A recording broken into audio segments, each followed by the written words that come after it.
እዩ እንግዲህ ዛሬም እያበደ ይገኛል። በትላንትናው አርሰናል በማሸነፉ ሁላቸውም እየጨለሉ ነው። ከሚጨሉ አንዳቸው ደግሞ ብሩኬና እዩ ሊያስቀምጡን አልቻለው ማለት ነው። እዩዬ አሁንም መጥተዋል። እንግዲህ ጠዋት በሌላ ቪዲዮ ነበረ የመጣው። ዛሬ ደግሞ እርግጠኛ ነኝ እንደዚህ ለብሶ ነው የዩቱብ ቪዲዮ ራሱ የሚሰራው ማለት ነው። ቪዲዮ የሚሰራበት ቦታ ነው። ብዙ ጊዜ እዚህ ጋር ቦታውን አይታችሁ ከሆነ ብዙ ጊዜ ነሩትዬ ምናምን ቪዲዮ የሚሰራበት ቦታ ነው እና በዛው ቪዲዮ ለመቅዳት ሄዶ ነው ይህንን ቪዲዮ ሰርቶ የለቀቀው ነው የምላችሁ። እንኳን ደስ አላችሁ። ለማንኛውም ተው ግን ከዚህ በላይ አትበዱ። ዋንጫውን ላይበላ ይችላል። ተው ግን ቀጣይ የሚቀጥለው ላይ ተሸንፈው ደግሞ እንዳታለቅሱ ይሄናል ደስታችሁ አይብዛ። ተው ግን ሩትዬም ትመጣለች ብለን እናምናለን ዛሬ።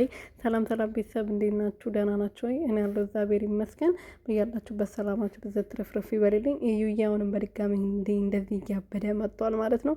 ይሄ አሚሮ የሚባል ደግሞ አታሸንፉም እናንተ መቼም አታሸንፉም ብሎታል። እና ልክ እንዳንተ መሰለክ እንደ ሁሉም ሰው ማለት ነው። እነሱ ደግሞ ሁሉ ጊዜ የአሸናፊ ቡድን ስለሆነ ያሸንፋሉ። እሺ